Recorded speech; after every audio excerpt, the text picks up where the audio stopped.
Hello, my friends. My name is Carol, and this is my life journey. I did a first video, which is just an introduction.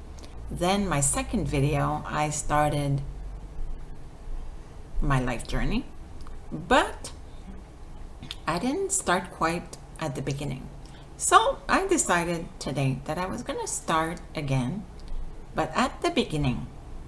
That way, it's going to be less confusing for you and for me. So, as I mentioned before, I have a muscular dystrophy from birth. Now, what's muscular dystrophy?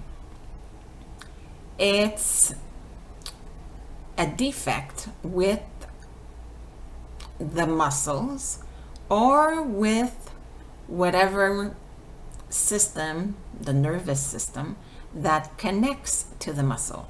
So actually me, it's more with the nervous system.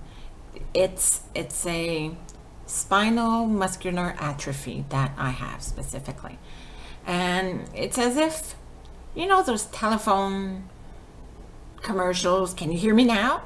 Can you hear me now? Well, that's basically it. My brain goes to my muscle, can you hear me now? Can you hear me now? And my muscles are not responding because it doesn't get the message.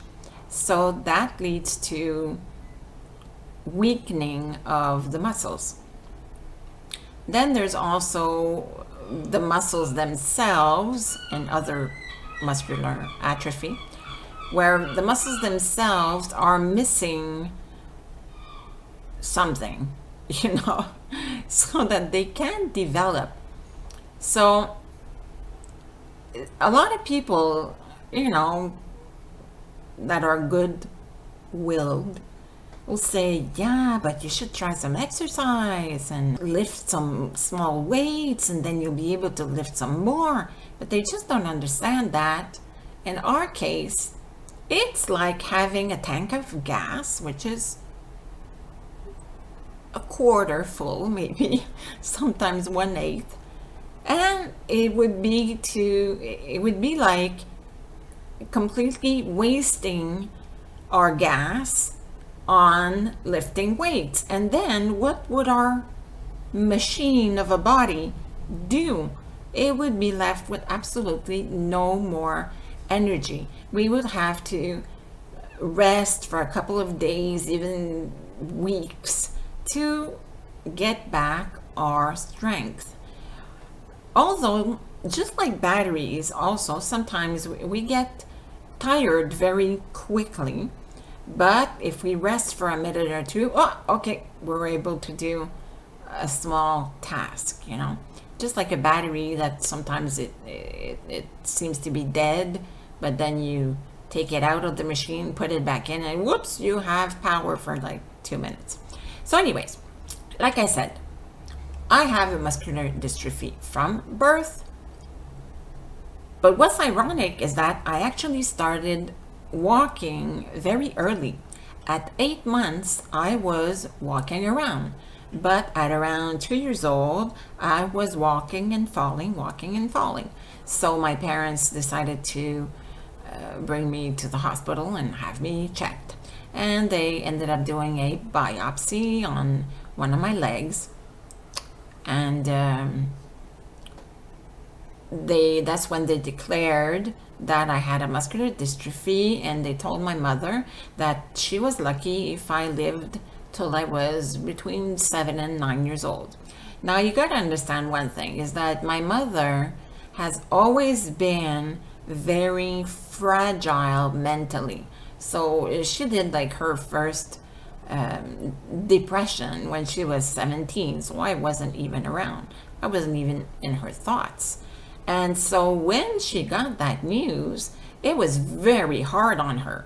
And she decided not to tell it to my dad for whatever reasons, probably because she was scared that maybe, I don't know, he would not be happy or whatever. But so she kept it a secret, the part about me not having a long lifespan. So when I ended up being like 9, 10, 11, my mother, saw that I wasn't near death at all. I was actually in better health than a lot of my cousins, which were always sick from the flu and this and that. And besides my muscular atrophy, which weakened my muscles, stopped me from being able to walk properly, I was in very good health. So that's it. I don't know when she ever told my father that I was supposed to die early, but anyways. So I went to a special school from, like, not kindergarten. Okay, yeah, that's true. Let's go to kindergarten. So I went to kindergarten, and even something earlier than kindergarten, which I don't know what would be the name in English. So I went there. I was very young. I must have been like 4 years old. And I used to walk at that age with big braces on my legs, just like Forrest Gump, except I never started running like him. And so I had big braces on my legs, and I walked like a duck with two braces on my arms, like not canes, but crutches. I just remembered I walked with braces on my legs and crutches. So anyway, so I went to that pre-kindergarten thing, and that was the only time I can say that I lived, or that I was a victim of bullying, because there was this little devil of a boy, which every time I was alone with him, if I was standing up, he would push me down.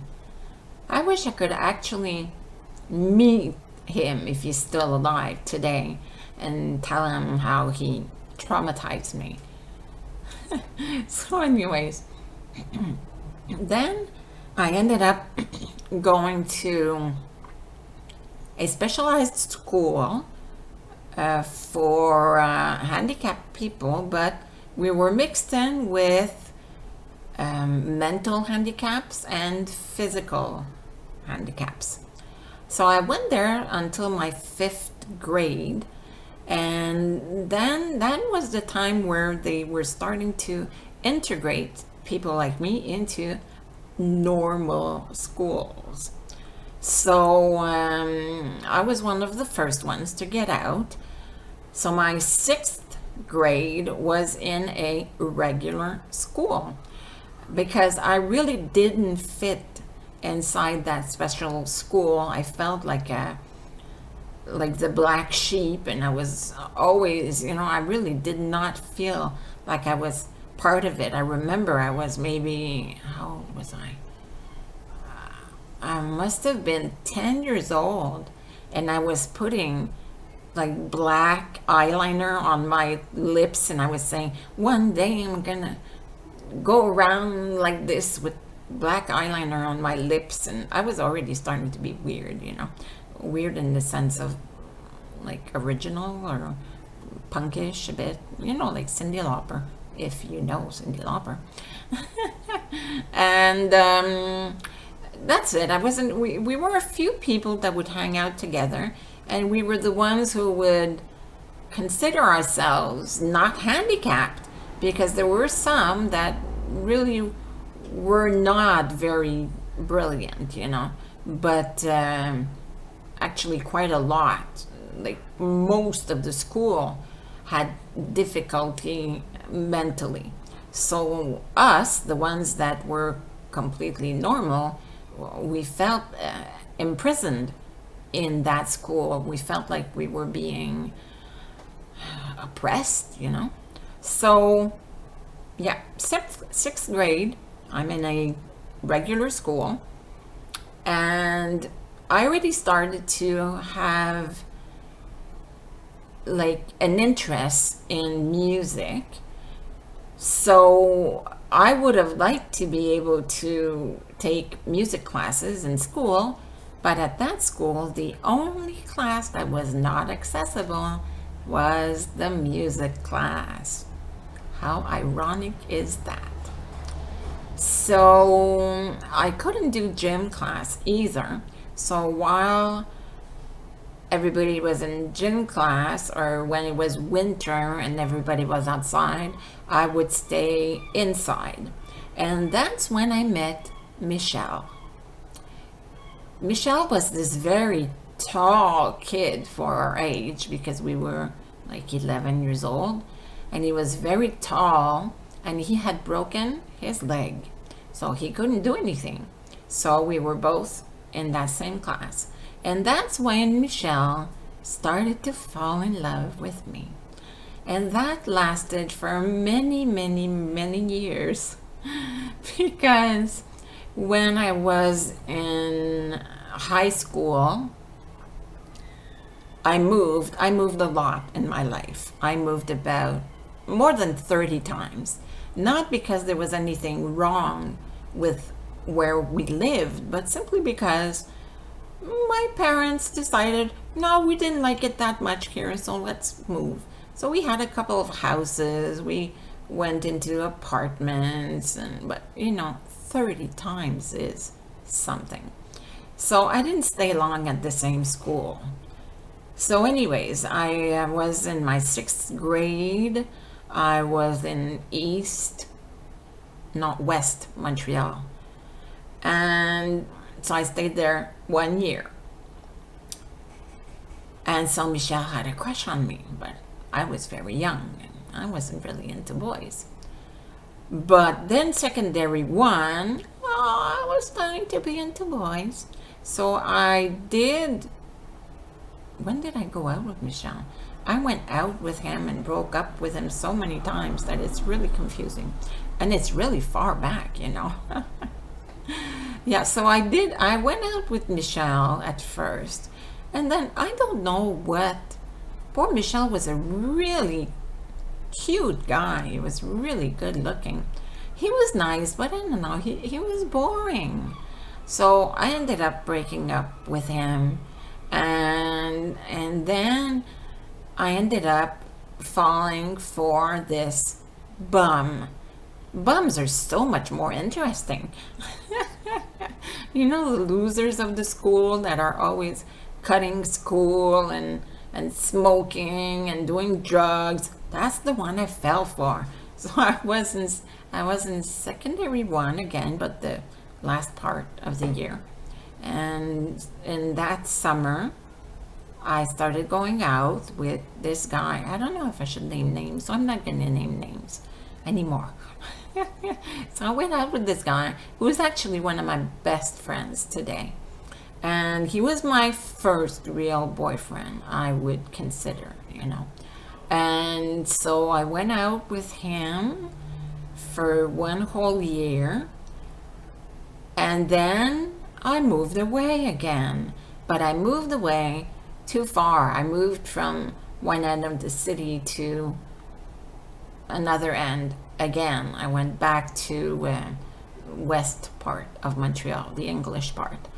And so we had to break up. So it wasn't a breakup of, oh, I don't love you anymore and whatever, But still, I know that I loved him more than he did.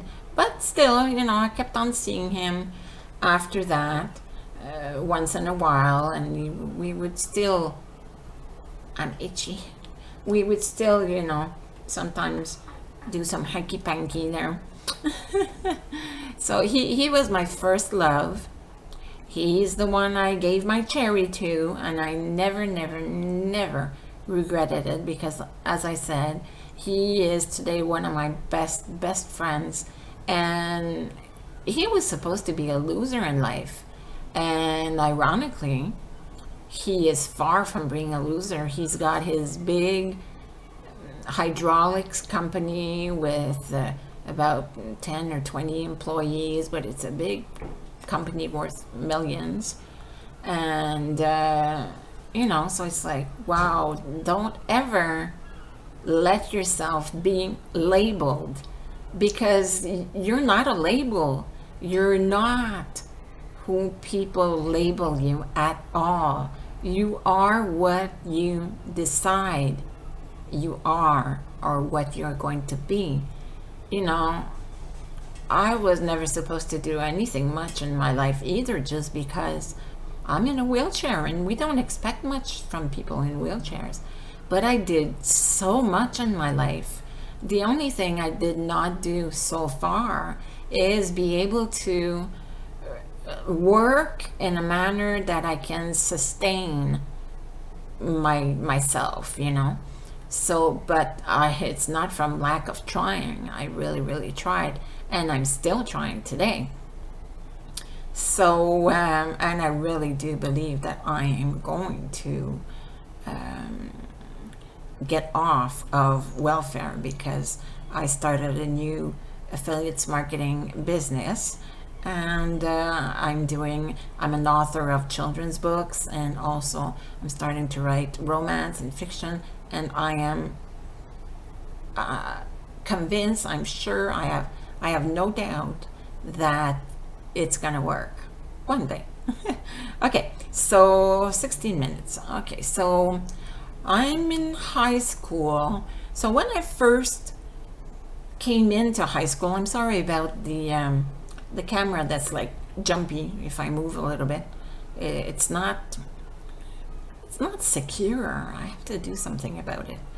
Let me back up just a little bit. So I'll stop like touching the table or whatever, so it doesn't move. So, okay, so I'm in high school.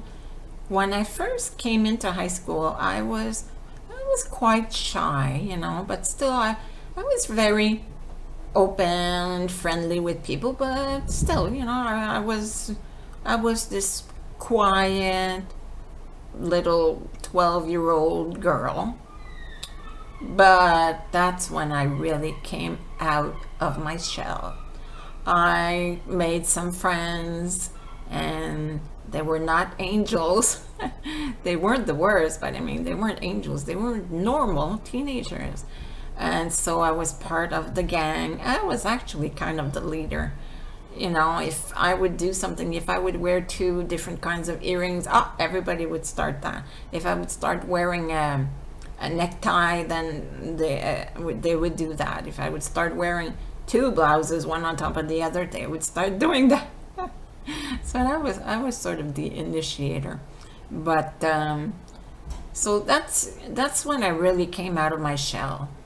And I remember I think it was at the end of secondary 2, when it was time for the exams. And oh my God, we had a lot of time between exams. So what do teenage girls and boys do if they have too much time on their hands, besides play with themselves? Is drink, you know. So we would drink beer, and they would actually send me to go get the beer, because the guy at the store would not refuse me. So I was the one that would buy the beer. And so I remember one time I was so drunk, and I had to go through a French exam, and I couldn't read. I couldn't read at all. I was like moving my paper forward and backwards, and I'm like, oh my God. Okay, well, believe it or not, I passed. I don't remember what note I had, but I passed. And then I moved. Well, before I moved, let me tell you about all the parties we had. Yeah, I was living in Ville Saint-Laurent in Quebec, Canada. And especially in secondary 2, one time I fell upon my parents' XXX movies. They were hiding it in the washer. I don't know how come I ended up finding it there, because I never did the washing, you know. So anyway, we found that. So that was the beginning of secondary too, which is 10th grade. And so all my friends, we were maybe 10, 15 in my apartment. You gotta, one thing you gotta understand is that both of my parents had businesses. They were selling clothes, and they had a few stores, and so they weren't there a lot. So especially Thursday and Friday nights, they would work until 9, so they weren't home before 9:30. So usually Friday night was party night at my house, party night till 9 o'clock. So we would have like these parties where we would drink and we would watch these porno movies. And at first, everybody, the girls, were going like, ew, well, we're never going to do that, because the girls were doing blowjobs and there was cum all over the place. Excuse me for my rated X video. And so everybody, all the girls were like, ew, oh, disgusting, gross. But within a few weeks, all the girls were trying it with the boys, with their boyfriends and everything. And then it ended up being sort of the silent race of who's gonna sleep with their boyfriends first, So it's like, oh, I slept with my boyfriend last night.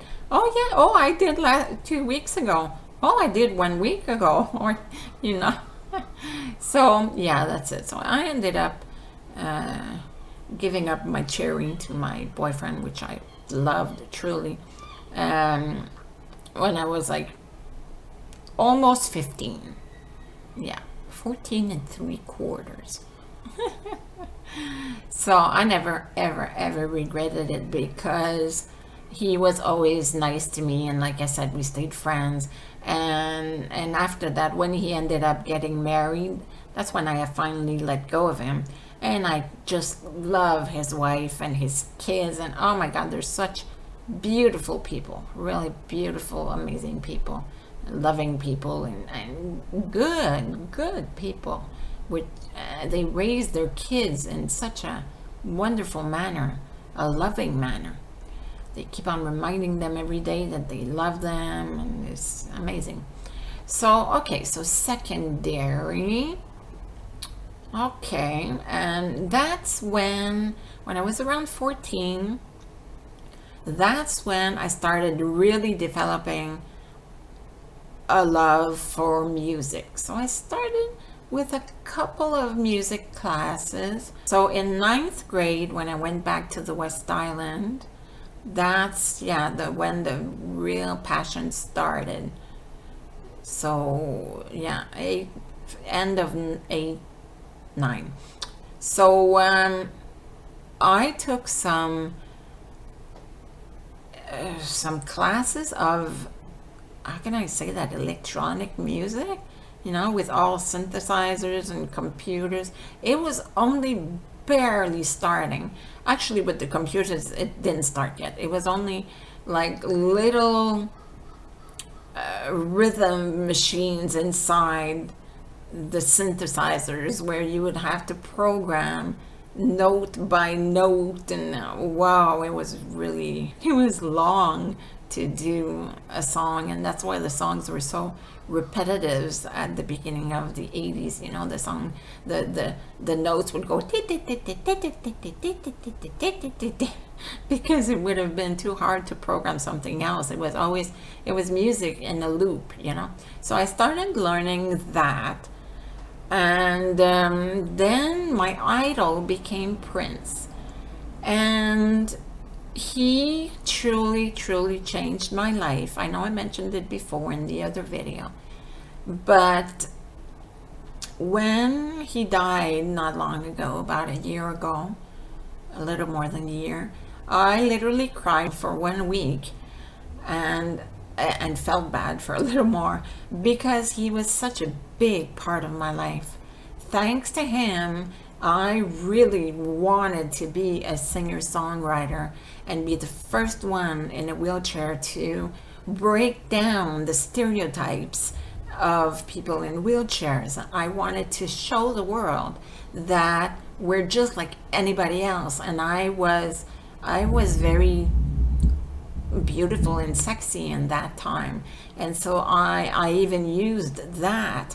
I was wearing things that were very provocative, and I wanted to be like the Madonna in wheelchair at that time. I wouldn't be anymore. But and I truly believed that I could do it, and I wanted to write my own music, so I did. I wanted to play various musical instruments like Prince did, but that I couldn't. I wasn't that good of a musician. I was a good composer, but I was never a good musician. And I didn't start to sing good before I was in my 20s, maybe around, I think, 22. Before that, I sang like shit. Beep. So if ever you're curious about my music, by the way, just go check out my music at Kina Diamond on YouTube, and you're gonna see. I think I've put about 5 of my best songs. I did some videos, some video montage there, and so you can listen to that. That's music from 2008. Ooh, the sun is really moving and reflecting in my face. So yeah, so that's it. So Prince was a big influencer. He's the one that gave me the strength, the courage to really be myself, and to fight for whatever I wanted and for whatever I stood for. So that's why when he died, it was like, oh my God, it's like a part of my life just died. It's like it was really like official. And the thing is that also one of my dreams was to sing Nothing Compares to You with him. So like at that moment, I was like, whoa, that dream is for sure not ever going to come true. It's like there was like no way now, because he just died. I went to see Prince many times in different concerts. I saw him at least 5 times. So yeah. So anyway, so now we're up to I'm finished with my high school. So in the next video, I'm going to be talking about when I moved, because I moved out of my parents' house. I was 19 years old, and I went straight to living downtown, where I had always dreamt of living. So if ever you're looking for some really great children's books, don't forget, check out that link below at carolsaint-laurent.com. And if you're looking for some weight loss programs, and if you want to eat healthy and have exercise programs, check out greatdaytostart.com. I'm putting the link below also. And I think that's it. So talk to you soon. Bye-bye.